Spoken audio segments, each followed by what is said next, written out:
हम सॉल्व करते हैं।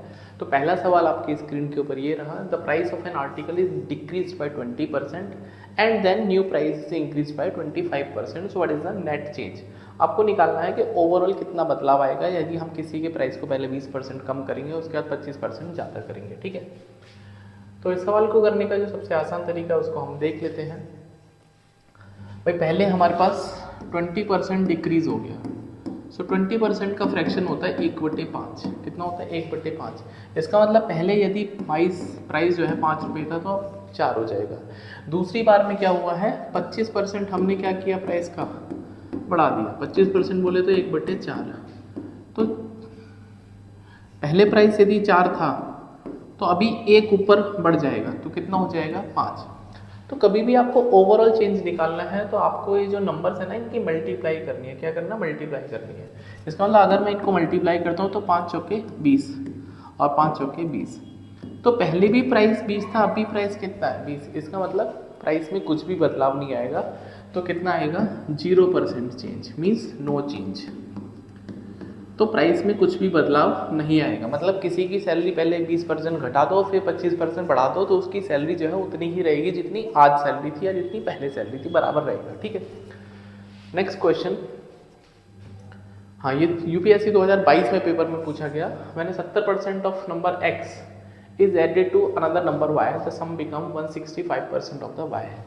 क्या बोलता है कि एक नंबर है जिसका 70%, भाई अगर हम 70% ऑफ x जोड़ते हैं y में, then sum become 165% of y। ये जो है 165% बन जाता है किसका?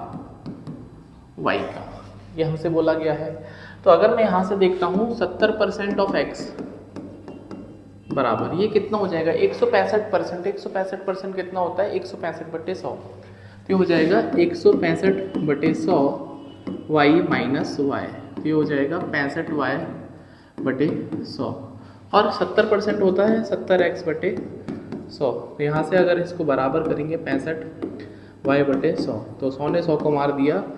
x और y का जो अनुपात आ जाएगा दैट इज 5 से 13, 5 से 14। तो x y का जो अनुपात है 13 और 14 का अनुपात है। बोलता है 60% of the number x is added to another number z। यदि हम ऐड करते हैं इसमें 60% ऑफ x हमने ऐड किया है z में, तो ये बन जाएगा आपके पास 165% ऑफ z। 165% of z। तो यहाँ से अगर हम इस समीकरण को देखेंगे तो हो जाएगा 60% ऑफ x बराबर, भाई कोई भी नंबर अपने आप में 100% होता है तो 165% में से जब आप इसको इधर लेके जाएंगे तो 65% बचेगा। या फिर आप इसको जैसे हमने इसमें फ्रैक्शन किया है आप वैसे कर लीजिए, आंसर सेम ही आने वाला है। तो ये हो जाएगा 65% ऑफ z। 65 क्यों आएगा? क्योंकि 165 में से हमने 100 घटा दिया। कोई भी नंबर जो z है वो 100% है। तो यहाँ से x और z का जो अनुपात है, रेशियो है, कितना आ जाएगा? 13 पंजे 65, 12 पंजे 60। मतलब अगर मैं x y z का अनुपात देखता हूँ, अगर मैं x y z का रेशियो देखता हूँ, x y z, x यदि 13 है तो y जो है वो 14 है और z जो है वो 12 है। बोलता है which of the following is correct. तो जो भी कोई करेक्ट पूछा होगा कि कौन सा नंबर बड़ा है क्या है, तो ये इसके हिसाब से आप इसको सॉल्व कर लेना। लेकिन मेजर काम था कि इसमें x y z का अनुपात निकाल लेना था। तो जो रेशियो आ रहा है उसके हिसाब से जो भी कोई ऑप्शन इसमें दिए गए होंगे उसके हिसाब से हम इसको सॉल्व कर सकते थे। तो चलिए आगे बढ़ते हैं। नेक्स्ट क्वेश्चन, हाँ तो देश में चुनाव का माहौल है और चुनाव का ही ये प्रश्न है। क्या बोलता है? 2 कैंडिडेट है x और y जिन्होंने चुनाव में पार्टिसिपेट किया। 80% of the voter cast their vote, मतलब टोटल जो वोटर है उसमें से 80% ने अपना वोट डाला और there was no invalid vote, कोई भी वैलिड वोट नहीं है, नोटा का भी कोई ऑप्शन नहीं है। x को 56% मिले हैं जितने भी वोट डाले गए। इसका मतलब अगर हम मान लेते हैं कि 100x वोट है तो 80% ने वोट डाला है, ठीक है। तो 80x क्या है? वोट कास्ट, इतने वोट डाले गए हैं, ठीक है, कोई दिक्कत नहीं है। देखो जो वोट कास्ट होते हैं या फिर यहाँ पे नो इनवैलिड है, इसका मतलब ये वैलिड वोट भी है। भाई यदि कोई भी वोट वैलिड नहीं हो, मतलब इनवैलिड नहीं हुआ, तो जितने वोट डाले गए हैं, अभी जो मसीन साहब का मामला था उसमें मेयर वाले इलेक्शन में आपने देखा होगा चंडीगढ़ में सुप्रीम कोर्ट ने भी उस पर क्वेश्चन मार्क किया था। तो उस तरह का हिसाब किताब नहीं है, मतलब जितने भी वोटर्स थे वो समझदार थे, उन्होंने कोई भी वोट इनवैलिड नहीं किया। हाँ, वो एक अलग बात है कि यदि कोई प्रिसाइडिंग ऑफिसर वोट को टेम्पर करना चाहता है और बोले बाद में कि इनवैलिड वोट था, तो ये एक अलग केस है, ठीक है। तो जितने भी वोट डाले गए वो सब वैलिड थे। इसका मतलब जो वैलिड वोट होता है उसमें जीत और हार छुपी होती है। क्या होता है उसमें? जीत और हार छुपी हुई होती है। तो इसका मतलब जीत वाले को कितना मिला है? ये बोलता है X got 56% of the vote cast. तो इसको 56% मिला है। किसका? 80x का। और नोटा का कोई ऑप्शन नहीं है, इसका मतलब बाकी जो वोट है किसको जा रहे होंगे? दूसरे वाले को। तो इसको मिलेंगे 44% ऑफ 80x। तो इसको 56 मिल रहे हैं, इसको 44% मिल रहे हैं, तो दोनों का अंतर कितना होगा? 12x। कितना होगा? मतलब 12% ऑफ 80x। और ये जो है ये जीत का अंतर है, डिफरेंस है भाई। एक को 56% वोट मिल रहे हैं, एक को 44%, तो दोनों का अंतर कितना होगा जीत का? 12% होगा। तो 12% ऑफ द 80x। और ये दे रखा है 1440 है, जीतने वाला 1440 वोट से जीत गया। तो आई कैन से इसको हम 1440 रख सकते हैं। तो 12% होता है 12/100 इंटू 80x बराबर 1440। तो 12 बार 144, जीरो ने जीरो को मार दिया, और 4 दूनी 8, 4 से 25, 2 से 6 12। तो x की वैल्यू 150 आ गई। कितनी हो गई? x की वैल्यू 150। बोलता what is the total number of voters. Total कितने वोटर्स से यदि हम वोटिंग लिस्ट की बात करते हैं, तो हमने माना है 100x। तो x की वैल्यू कितनी आ गई? 150। तो 15,000 इस सवाल का सही उत्तर है। मतलब टोटल जो वोट्स थे वो 15,000 थे। कितने थे? 15,000। उम्मीद करो इतनी बात आपको समझ में आती होगी। नेक्स्ट क्वेश्चन की हम बात करते हैं। If the price of the article is decrease by 20% and again increase by 25%। ये सवाल अभी कराया था और यूपीएससी 2021 में पूछ लिया गया। कहाँ पे? यूपीएससी 2021 में। चलो इस वाले मतलब दूसरे बार ये सवाल आया तो दूसरा तरीका बता देता हूँ। यूपीएससी 2021 में मान लेते हैं कोई भी आर्टिकल 100x का था। पहले आपने क्या किया? इसमें 20% घटा दिया, तो -20% ऑफ किसका? 100x। तो माइनस का 20x, तो कितना बचेगा? 80x। फिर आपने क्या किया? इसमें 25% जोड़ दिया। किसका? 80x का। तो 25% कितना होता है? 1/4 ऑफ 80x। तो ये हो जाएगा 20x। कितना हो जाएगा? तो जब आप 80 में फिर से 20 जोड़ देंगे तो कितना हो जाएगा? 100x। तो ये बताओ पहले भी प्राइस 100 था, अब भी कितना है? तो कितना प्रतिशत का चेंज आएगा? 9% मीन 0। नो मतलब 9 नहीं, 0। There will be no change. तो answer will be 0% change, right. तो there will be no change. Next question. हाँ, यूपीएससी 2021 में ये सवाल भी पूछा गया। P score 40 marks more than Q। ठीक है, P और Q की बारी हो रही है कि अगर इसके मार्क्स x हैं तो इसने 40 मार्क्स ज़्यादा स्कोर करे हैं। If Q score 10% less marks then P। ठीक है, तो अगर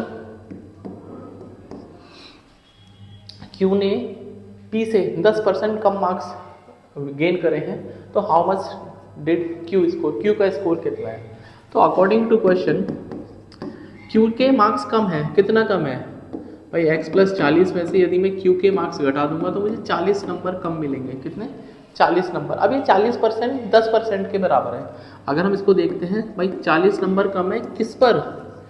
P के कंपैरिजन में। तो जिससे हम कंपेयर करते हैं उसको डिनोमिनेटर में रखते हैं, उसको हम बेस दैट इज जो अंश और हर होता है डिनोमिनेटर उसमें रखते हैं। तो यहाँ पे आएगा x + 40 गुणा 100। ये परसेंटेज हो गया और ये वैल्यू आपको दे रखी है 10%। तो यहाँ से अगर हम 10 दाम 100 हो जाएगा तो यहाँ से 400 बराबर भाई 100 40 गुणा 100 10 400 और ये हो जाएगा x + 40। तो x की वैल्यू यहाँ से आ जाएगी 360। इसका मतलब x के जो नंबर है वो 360 है। इसने 360 नंबर स्कोर करा है और इसने कितना करा है स्कोर? 400। कितना स्कोर करा है? 400। समझ में आ गया? इसको करने का एक और बहुत आसान तरीका था, वो देख लेते हैं। ठीक है, इसको एक और करने का तरीका। P और Q 10% Q ने कम मार्क्स गेन करे हैं, तो 10% का फ्रैक्शन कितना होता है? 1/10। कितना होता है? 1/10। 1/10। तो एक बात बताओ, मैंने आपको बताया जो बेस होता है, जो नीचे लिखा होता है, वो रिप्रेजेंट करता है कि जिससे कंपैरिजन होता है। तो यहाँ पर Q का कंपैरिजन P से हो रहा है, मतलब P के यदि 10 नंबर आएंगे तो Q के एक नंबर कम आएगा, क्योंकि लेस है, लेस मतलब कम, तो Q के 9 नंबर आएंगे, मतलब 9 नंबर।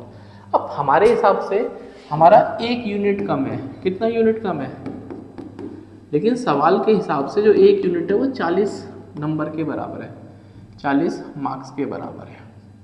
तो 1 यूनिट की वैल्यू यदि 40 है तो फिर 9 यूनिट की वैल्यू कितनी होगी, 9 गुणा 40, तो 360 इस सवाल का सही उत्तर है। तो उम्मीद कर रहा हूँ इतनी बात आपको समझ में आई होगी। चलिए आगे बढ़ते हैं। अगेन यूपीएससी 2021 में ये सवाल भी पूछा गया। तो सारे के सारे क्वेश्चन इंपॉर्टेंट हैं और वीडियो को लाइक और शेयर जरूर कर दिया करो दोस्तों। A student appeared in 6 paper में है और उसके नंबर दे रखे हैं 5 से 7 8 नंबर से। पहले में 5 नंबर आए, फिर 6 7 8 9 और 10। ठीक है, दिख रहा है, नहीं दिख रहा, थोड़ा कम दिख रहा है। क्यों आता है सीने में? 5 6 7 8 9 10। ठीक है, ओवरऑल ही स्कोर्ड 60%। उसका जो ओवरऑल स्कोर है वो 60% है, मान लेते हैं। और सबके जो मार्क्स हैं वो बराबर नंबर के हैं। ठीक है, कितने मैक्सिमम मार्क्स सबके, मतलब सबको 100 में से मिले हैं, सबको 20 में से नंबर मिले, जितने भी मिले हैं बराबर में से मिले। ठीक है, कोई दिक्कत नहीं है।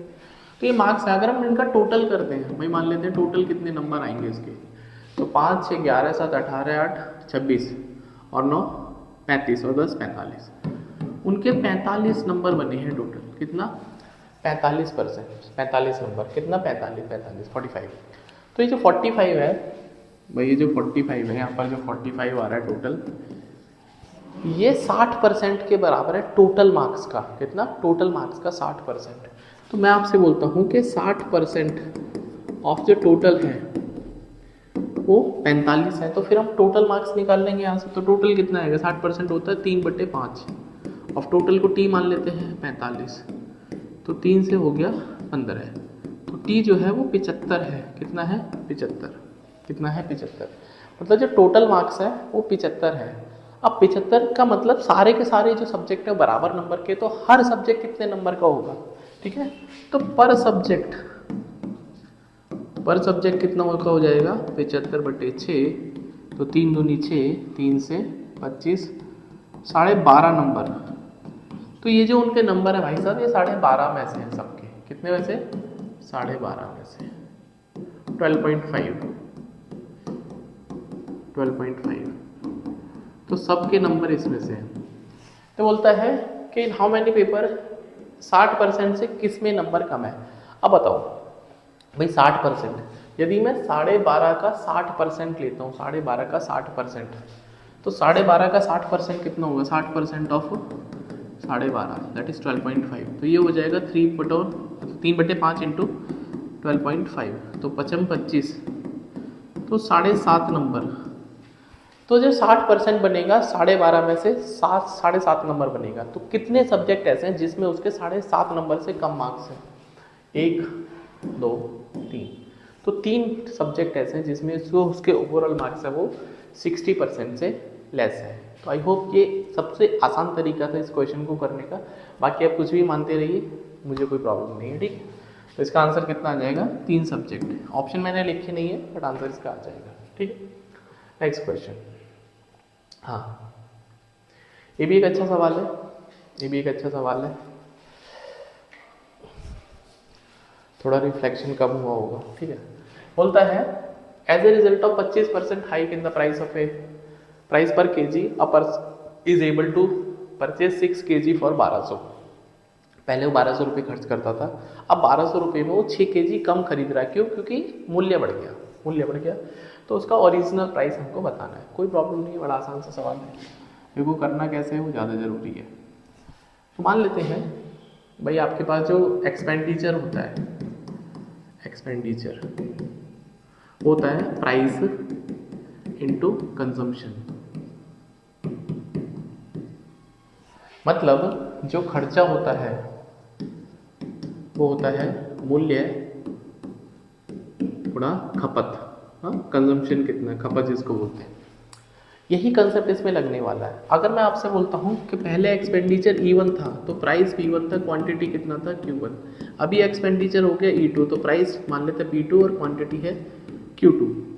इसने बोला है कि 1200 रुपये पहले भी खर्च कर रहा था, अब भी 1200 रुपये खर्च करूँगा, मतलब खर्चा मेरा सेम है, एक्सपेंडिचर इज सेम नाउ। ठीक है, तो अगर मैं इन दोनों को डिवाइड करता हूँ तो मुझे मिलेगा E1 अपॉन E2 बराबर P1 अपॉन P2 बराबर Q1 बटे Q2। तो खर्चा तो सेम है, मान लेते हैं दोनों का E मान लेते हैं, कुछ भी है सेम है। पहला प्राइस है 100, क्योंकि 25% आपने हाइक कर दिया। तो अब पहले यदि 100 रुपये में कोई चीज़ आ रही थी तो अब 25% के हिसाब से 125 में आएगी। क्यों आएगी? क्योंकि 100 का परसेंट 25 वही नंबर होगा जो उसका परसेंटेज होता है। 100 के साथ में बड़ी खास बात है कि जितना परसेंटेज है वही उसका नंबर भी होता है, वही उसका नंबर भी होता है, इंटू Q1 अपॉन Q2। तो यहाँ से कैंसिल आउट हो जाएगा, तो यहाँ से Q1 और Q2 का जो अनुपात आ जाएगा वो 5:4। कैसे आएगा? 25 चौके 100, 25 पंजे 125। मतलब पहले वो 5 किलो चीनी खरीद रहा था या चावल खरीद रहा था, चावल की बात कर रहा है, तो अब 4 किलो चावल खरीदेगा। कितने का? 4 किलो का। अब वो कह रहा है कि 6 केजी कम खरीद रहा है, 1200 रुपये का 6 केजी कम। तो मेरे हिसाब से भाई मेरा गणित क्या बोल रहा है कि आपने 1 यूनिट कम खरीदा। कितना यूनिट कम खरीदा? 1 यूनिट। लेकिन सवाल के हिसाब से 6 किलो है, तो 1 यूनिट की वैल्यू 6 किलो आ गई। 1 यूनिट की वैल्यू 6 किलो आ गई। तो पहले वो कितने चावल खरीद रहा था? पहले खरीद रहा था Q1 और Q2 का जो अनुपात है 5 और 4 का है, तो 5 और 4, तो 1 यूनिट की वैल्यू 6 है, तो फिर 5 यूनिट की वैल्यू कितनी होगी? 5 गुणा 6, और यहाँ भी करेंगे 6। तो पहले वो 30 केजी चावल खरीद रहा था, अभी कितना खरीदेगा? 24 केजी। तो 30 केजी चावल खरीदने के लिए उसके पास 1200 रुपये थे। कितने थे? 1200 रुपये। ठीक है, तो आपको प्राइस निकालना है, तो प्राइस कितना होगा? 1200, और 30 केजी खरीद रहा था, 40 रुपये प्रति किलोग्राम जो है इसका उत्तर आ जाएगा। तो थोड़ा सा समझने का प्रयास जरूर करेंगे। ये सब चीज़ें मैंने अपने परसेंटेज वाले लेक्चर्स में ना जाने कितने मैंने बार बता रखा है, तो प्लीज़ आप सिलेक्शन क्लासेस परसेंटेज जब लेक्चर डालेंगे तो ये सब चीज़ें आपको समझ में आ जाएंगी। ठीक है, क्योंकि अब मैं क्वेश्चन की जब प्रैक्टिस करा रहे हूँ तो कंसेप्ट बताना थोड़ा सा मुश्किल हो जाएगा। चलिए एक और क्वेश्चन करते हैं, ये भी यूपीएससी 2019 में पूछा गया। A and B are heavy steel block, B is placed on the top of A. मतलब ए के ऊपर रखा है कौन? बी। कोई दिक्कत नहीं है। The weight increases by 60%। यदि हम बी को ए के ऊपर रख देंगे तो वेट जो है वो 60% बढ़ जाएगा।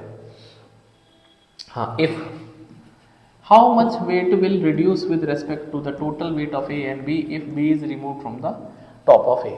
ठीक है, अब ये बोलता है कि पहले मान लेते हैं ये 100 केजी था ए का ब्लॉक, अब आपने बी को इसके ऊपर रख दिया तो 60% वजन बढ़ गया है। इसका मतलब इसका जो 60%, भाई इसका 60% कितना होगा ऑफ 100 केजी का? तो आप बोलोगे सर 60 केजी होगा, तो इसका मतलब बी का जो वजन है वो 60 केजी है। कोई दिक्कत नहीं है, 100 और 60 160 हो गया।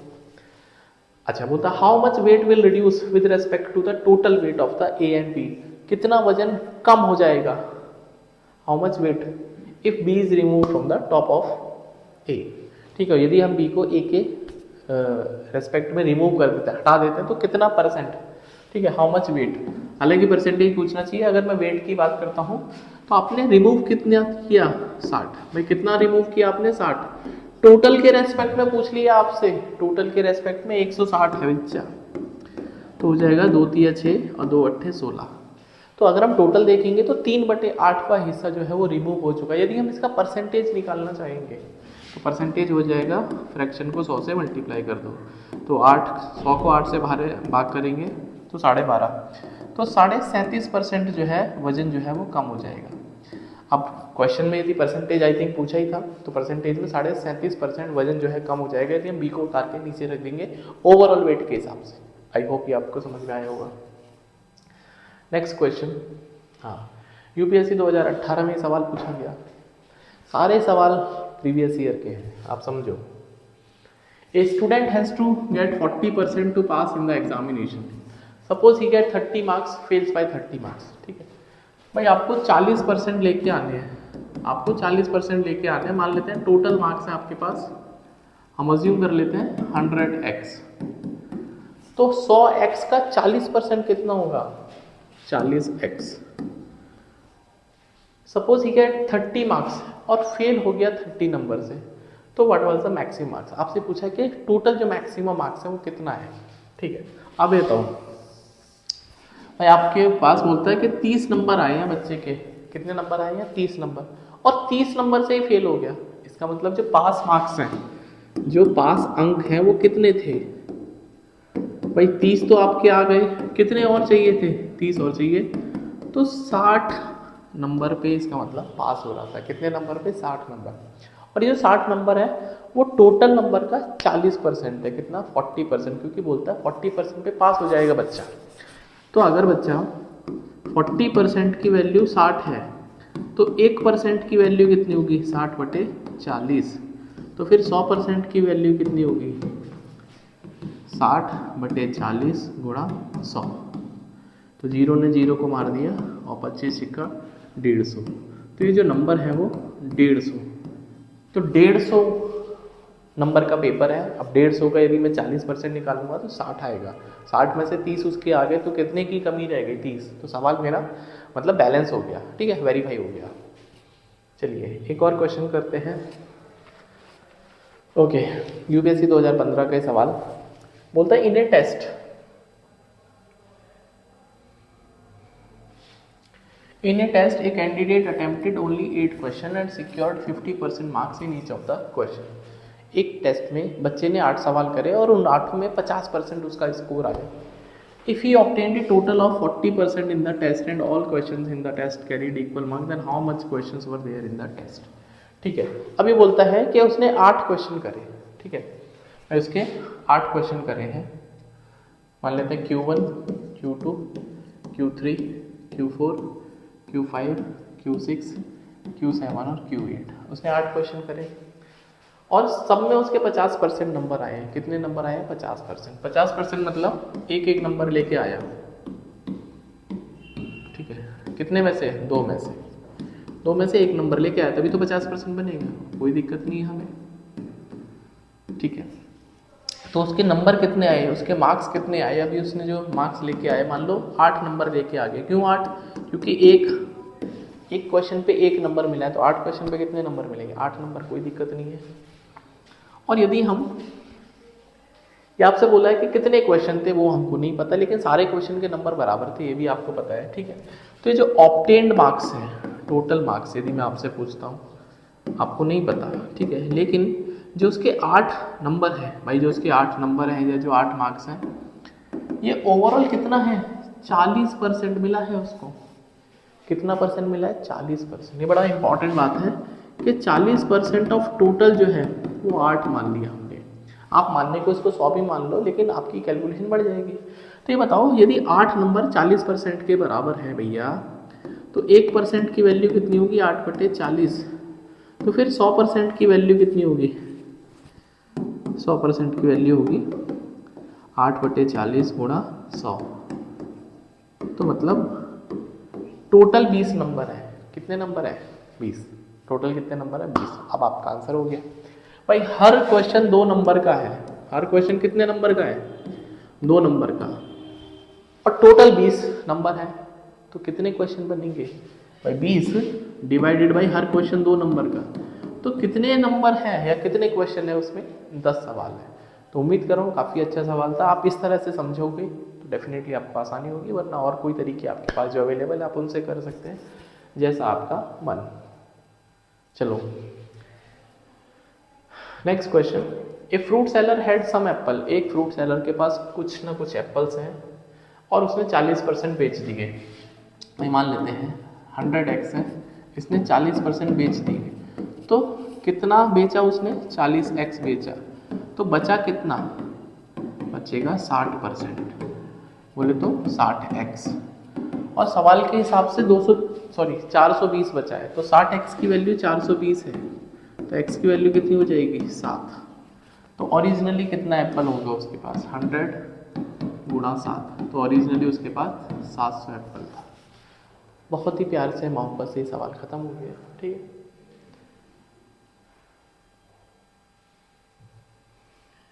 एक ही सैलरी पहले 20% बढ़ गई, फिर 20% घट गई, तो भैया ओरिजिनल कितना बदलाव आया। तो पहले हम 20% को इंक्रीज कर देते हैं 1/5। तो पहले सैलरी 5 थी तो 1 बढ़ जाएगी क्योंकि ऊपर 1 लिखा है। दूसरी बार मैं 20% कम कर दिया, 20% लेस कर दिया, तो अगेन 1/5। अब सैलरी 5 से कितनी हो जाएगी, 4। तो ओवरऑल निकालने के लिए मल्टीप्लाई करते हैं हमेशा। तो 25 से सैलरी कितनी हो गई, 24। तो 1 रुपये या 1 यूनिट कम हो गई सैलरी। तो 1 का चेंज कितने पर, चेंज हमेशा ओरिजिनल पर, चेंज हमेशा ओरिजिनल पर। 1/25 गुणा 100, तो सैलरी 4% कम हो गई। तो कितना नेट चेंज आ गया, 4%।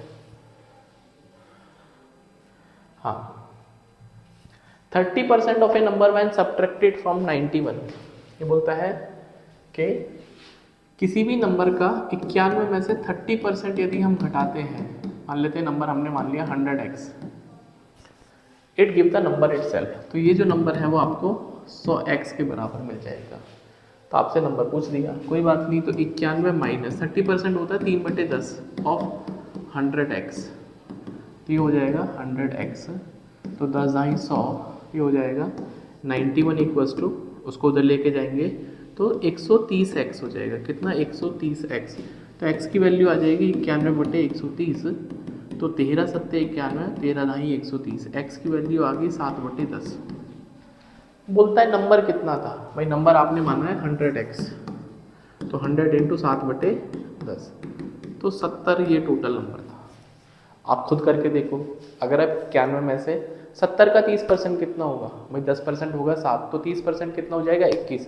तो 91 में से 21 घटाएंगे तो कितना बचेगा, 70, जो कि ओरिजिनल नंबर था।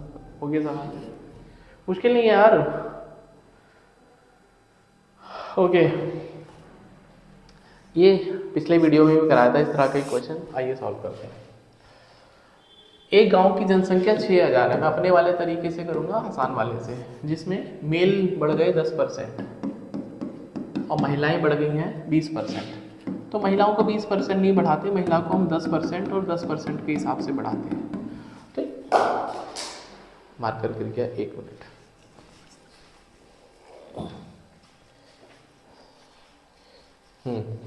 तो बोलता है हमसे कि भाई 10% पुरुष बढ़ गए, 10% महिलाएं बढ़ेंगी, तो ओवरऑल कितनी परसेंट पॉपुलेशन बढ़ेगी। आप बोलोगे सर 10%। तो अगर मेल भी 10% बढ़ गए बाबूजी, फीमेल भी 10% बढ़ गई, तो फिर टोटल भी कितना बढ़ेगा, 10%। कितना बढ़ेगा, 10%। तो 6000 का 10% कितना होगा, बोलोगे सर 600 होगा। कितना होगा, 600। तो पॉपुलेशन कितनी हो जाएगी, 6600 हो जाएगी। भाई 6000 तो पहले था, 10% बढ़ गया तो 600 बढ़ जाएगी, 6600 हो गई। लेकिन पॉपुलेशन सवाल में 6800 हो गई। कितनी हो गई, 6800 हो गई। तो भैया पॉपुलेशन 6800 हो गई, तो 6800 क्यों हुई, मतलब 200 का जो अंतर है, 200 क्यों, 6800 में से 6600, 200 का जो अंतर है वो क्यों आया, क्योंकि महिलाएं ज़्यादा बढ़ गई। कितनी महिलाएं बढ़ गई, 10% एक्स्ट्रा। भाई 10% एक्स्ट्रा बढ़ गई, मतलब 10% की वैल्यू 200 है। 10% जो फीमेल है वो 200 के बराबर है, तो फिर 100% फीमेल कितनी हो जाएंगी, हो जाएंगी 2000 के बराबर। मतलब गांव में शुरुआत में 2000 महिलाएं हैं, तो फिर पुरुष कितने होंगे, 4000। क्यों होंगे 4000, क्योंकि 6000 तो टोटल जनसंख्या है। तो आपसे बोलता है फीमेल कितनी है, 2000। बहुत मुश्किल नहीं है यार। हाँ, एक और सवाल करते हैं। In a school there are 1000 student in the year 1999। 1999 की बात है, एक स्कूल में 1000 बच्चे थे। पहले साल 20% बढ़ गए, तो 2000 में 20% बढ़ गए, तो कितने बच्चे हो गए, इसका 20% कितना होगा, 200 बच्चे बढ़ जाएंगे। भाई 10% है 100, तो बच्चे हो गए 1200। एंड अगेन 15% बढ़ गए 2001 में। 2001 में 15% किसका, 1200 का। तो 1200 का 15% होगा 180। तो इसमें 180 बढ़ गए बच्चे, तो हो गया 1380 बच्चे। बट डिक्रीज बाय 20% इन 2002 में 20% कम हो गए किसके, 1380 के। तो 10% 138, तो 20% 276, तो माइनस करेंगे 276 तो बचेगा 04, 1104, कितना 1104 भाई, 1380 minus 276, 1104। Then what is the strength in 2002, तो मौखिकी कर दिया 1104, उत्तर आ गया, ठीक है।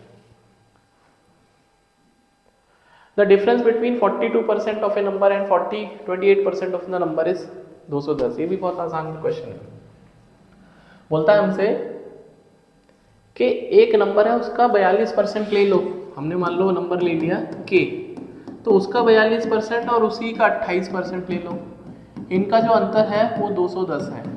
तो उस नंबर का 59%, 59% पूछा, तो यहाँ से माइनस करेंगे तो कितना आएगा, 14% ऑफ के जो है 210, तो के की वैल्यू हो जाएगी 210 बटे 14 गुणा 100, तो 7 दूनी 14, 7 तिया 21 और 2 से 15, तो नंबर हो गया 1500। कितना हो गया 1500, कितना हो गया 1500। बोलता है 59% निकालना है, तो 59% ऑफ 1500 निकाल दो, ठीक है। तो 59 बटे 100 गुणा 1500, तो जीरो ने जीरो को मार दिया, 15 8 120, 15 निम्मा 135 और 15 पंजे 75 और 13 कितना हो गया, 75 और 13 88, तो 885 इसका सही उत्तर है। तो आज की वीडियो में इतना ही करते हैं। जितने भी क्वेश्चन मैंने कराए आप इतने भी क्वेश्चन कर लोगे तो आपके जो कंसेप्ट है बहुत अच्छे हो जाएंगे, क्लियर हो जाएंगे। और वीडियो को दोस्तों शेयर करना अपने दोस्तों के बीच में, और मिलते हैं नेक्स्ट वीडियो में। रेशियो प्रपोर्शन की हम क्लासेस करेंगे, क्वेश्चन करेंगे, प्रैक्टिस क्वेश्चन करेंगे, सो दैट आपके एग्जाम में पेपर में क्वेश्चन आपके गलत ना हो। तो मिलते हैं नेक्स्ट वीडियो में, तब तक अपना ध्यान रखें and please do subscribe the channel. Selection classes, monthly current affairs भी मैं आपको प्रोवाइड करा रहा हूँ। आपको डे टू डे लाइफ के जो करंट अफेयर्स हैं वो भी मिल रहे हैं, और जितने भी शॉर्ट्स मिल रहे हैं वो आपके कहीं ना कहीं एग्जाम में काम आने वाले हैं। तो see in the next video, till then bye, take care.